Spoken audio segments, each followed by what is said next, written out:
So, good morning guys. Dito kami ngayon sa aming farm. Yan, kasama ko yung mga kapatid ko. Yan o guys.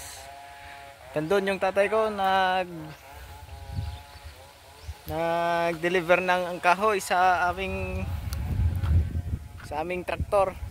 At ito yung mga ginagawa namin guys. So, magkukuha ng kahoy doon.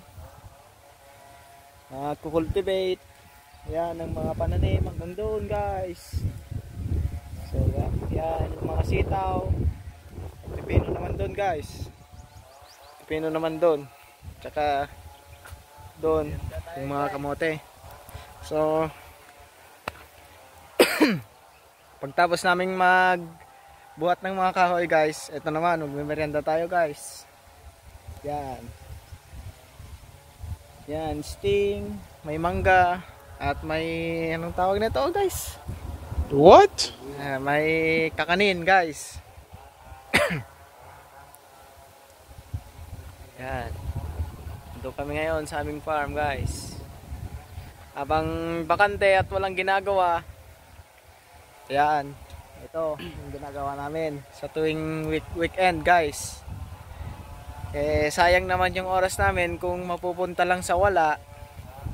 At walang kwentang ginagawa o gaya ng pagsiselfon. Kaya shoutout sa mga nagsiselfon dyan guys. Huwag puro cellphone, galaw-galaw din. Shoutout sa mga kabataan dyan. Yan. Paano ulam? A few moments later. So hi guys, nandito kami ngayon oh. Bubuhat ng kahoy. Ito kapatid ko guys oh.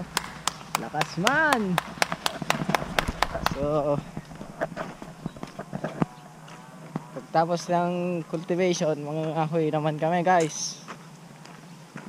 Ito, magbubuhat kami ng mga kahoy. Ito guys. Ayun. Si Papa guys oh. Ayan, ganito ang buhay ng taong probinsya guys. Pag walang magawa, yan, ito, nagbubuhat ng kahoy. O, yan guys, o. Yan, shoutout sa mga kabataan dyan, guys. Yung mga nag-ML dyan, wag puro ML. Tumulong din kayo sa mga magulang nyo. Yan guys, o. Buhat tayo ng kahoy. Yan, wait lang, balik tayo. Ito. 1, 2, 3. Yan. So ayan, tulungan natin yung mga magulang natin guys. So ganito lang ang magbuhat ng kahoy. Walang kahirap-hirap. Basic. Ayan, ganito talaga guys pag sanay ka sa probinsya guys. Mga simpleng gawain lang ba. Shoutout matamag na anak. Kamusta ka sa Davao? Yan. Yan guys, support nyo si matapang na anak guys. Tropa ko yun guys. Yan. Tropa ko yun nung since high school kami guys. Kilala ko na siya hanggang ngayon. So tara guys. So yan, ito yung kapatid ko yung isa guys. So yan, at dito namin nilalagay yung mga binubuhat namin guys.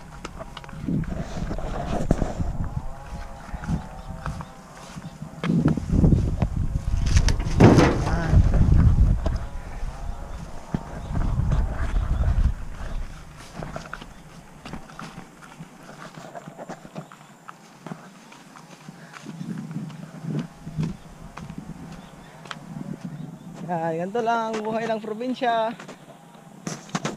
Taong probinsya guys. Yan pa.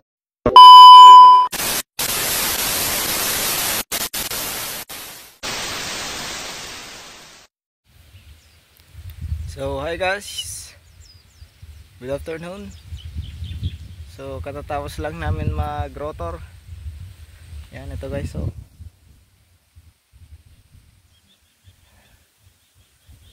Yan. Ito ngayon kukultivate.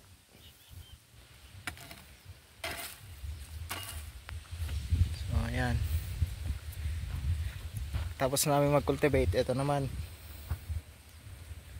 nagtatali kami. So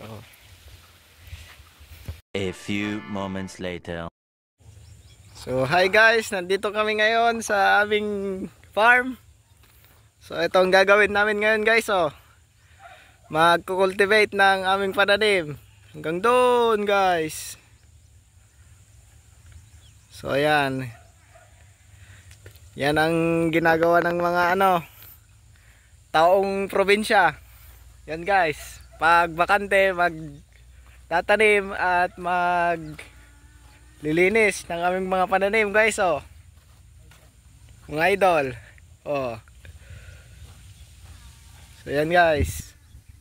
Hanggang doon guys, oh. Kalabasa, sitaw, pipino, at dito naman guys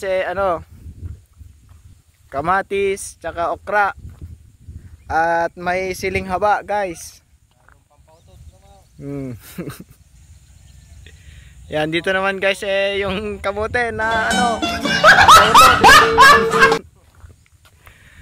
Ayan, hanggang doon pa sana guys, pero may kaunting sapa na dyan guys, oh. Yung balak namin guys dyan tataniman ng palay, kaso parang malabo guys. O di kaya lagyan ng fish pond ba. Dyan guys, oh, mga pananim namin hanggang doon. Yan. Ito naman yung mga kapatid ko guys, oh. Nagtisyento sila.